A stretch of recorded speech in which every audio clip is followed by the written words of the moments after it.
Olá, família Odin, sejam bem-vindos. E você que está aqui pela primeira vez, é um canal Direct, é um canal de entretenimento, mas com certeza você vai curtir muito. Por isso, se inscreve, deixa o like, é importante fazer o canal crescer. Quero chegar a 15 mil inscritos até o final do ano e eu conto com você para isso, tá bom? Gente, eu reagi esses últimos dias à história do traficante do Lins, mas pediram para eu reagir também à história do traficante Alvarenga do Parque União CV também. Do CV também, né? Vamos ver então que história é essa, né? Vamos lá. Segundo a polícia, o traficante Jorge Luiz Moura Barbosa, o Alvarenga, que comanda, segundo a polícia, a venda de drogas no Parque União, é hoje um dos bandidos mais procurados do Rio. Muito crime aí apresentando mais uma vez. É isso aí, é nóis. Bem-vindos, galera. Esse é o canal Mundo do Crime. Hoje iremos contar a história do traficante Alvarenga do Parque União, Jorge Luiz Moura Barbosa, ou mais conhecido como Alvarenga, Hindu ou Ave. Faz parte do Comando Vermelho e é líder do tráfico do Parque União no Complexo da Maré. O começo do Alvarenga na vida do crime é desconhecido, mas sabemos que ele é um dos cabeças hoje do CV na Maré, com a ficha criminal constando latrocínio, tráfico de drogas e homicídio qualificado. Procurado desde 2006 pela polícia, o Alvarenga comanda o andamento do tráfico no Parque União quase que invisível. Ele não gosta de aparecer com a cara limpa em bailes e no meio de moradores. Sempre faz uso de óculos e bonés. Dizem que ele faz de tudo para não ser capturado ou x-noveado. Em 2011, na operação da Polícia Federal no Parque União, que resultou na morte do Marcelinho Niterói, seu cunhado, ele é um dos principais alvos da ação. Estava na mira da polícia, mas conseguiu fugir do local. No acordo de paz entre a Nova Holanda e a Baixa do Sapateiro, o Alvarenga teve uma participação. Ele foi um dos traficantes que não concordaram com o acordo de paz que o motoboy e eles se fizeram com o Menor AP, e deixou bem claro que não ajudaria a Nova Holanda caso acontecesse o pior. Esse acordo não chegou a durar 2 dias. Depois disso, um desconforto causou entre as duas comunidades, mas tudo foi resolvido com o tempo. Apesar de ter uma ficha extensa de crimes, ele é um dos chefes do Comando Vermelho que nunca foi preso.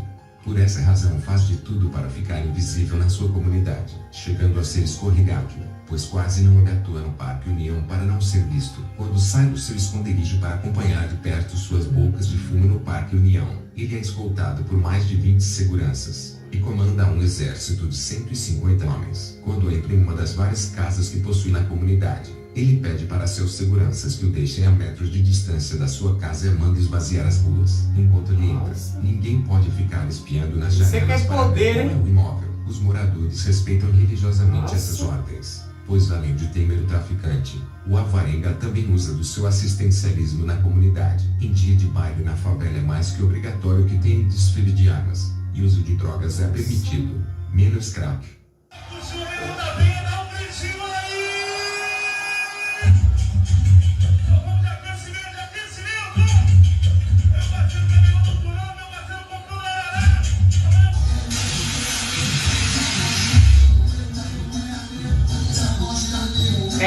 E existe um vulco, isso existe, né? Baile é foda mesmo, hein? O cara comanda.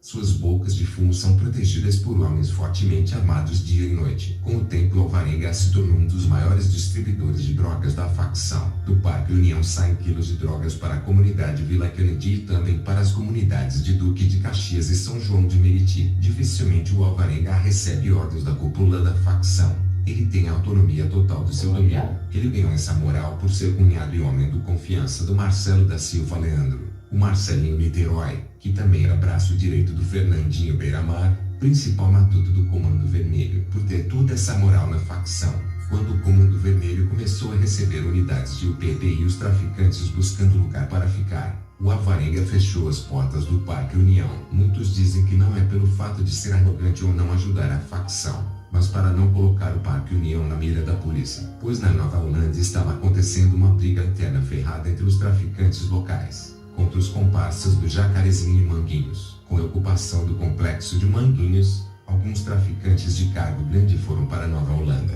mas não queriam obedecer aos chefes da comunidade, o motoboy e o LC, e muita briguinha e desentendimentos aconteciam. Enquanto isso, o Alvarenga só assistia de longe à briga interna. e não queria saber de nenhum traficante da Nova Holanda pedindo cargo no Parque União. Apesar de zelar pelo Parque União, o Alvarenga ganhou as capas dos jornais quando ordenou a execução do DJ Chorão. O DJ estava tocando em bailes dominados pela milícia, e isso desagradou o Alvarenga, pois estavam dizendo que o DJ Chorão era X9 e estava dando todo o andamento do tráfico no Parque União. O Alvarenga deixou bem claro que não queria o DJ tocando nos bailes de milícia novamente. O DJ Chorão não ouviu o chefe do Parque União e tocou na comunidade do Chamarral, dominada pela milícia também. Quando estava voltando do baile, ele foi surpreendido pelos traficantes na frente da sua casa no Parque União, com ordens do Alvarenga.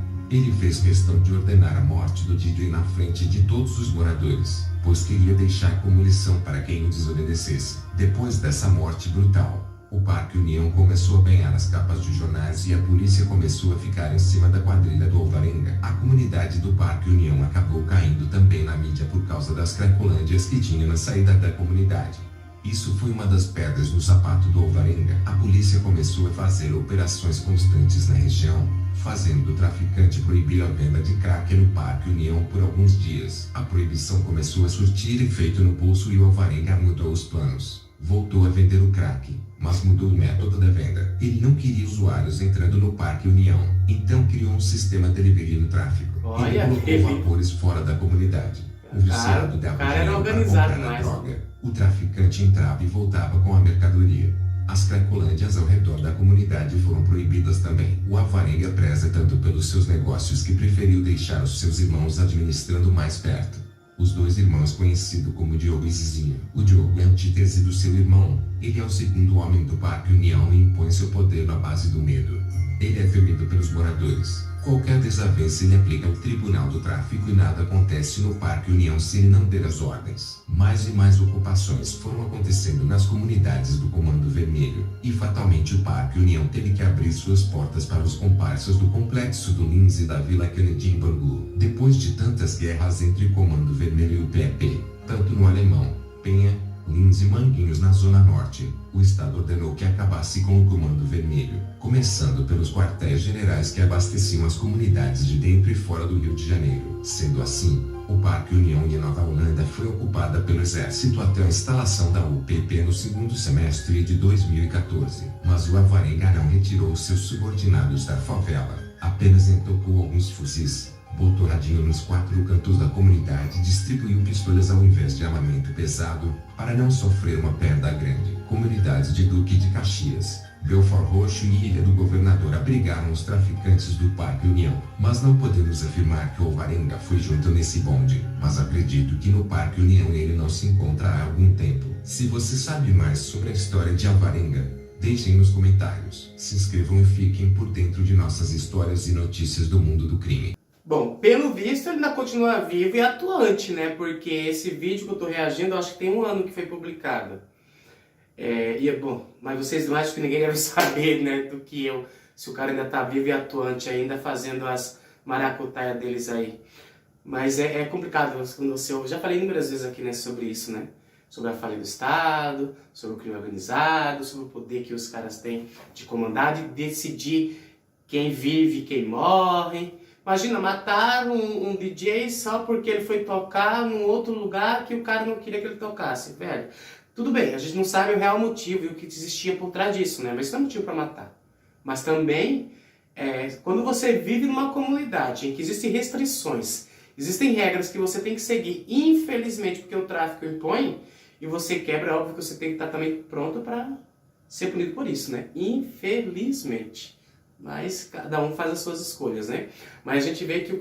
Uma coisa é fato. Eu não acredito mesmo que um crime vai acabar um dia. Ponto. Eu acho até que eles vão se organizar ainda muito mais.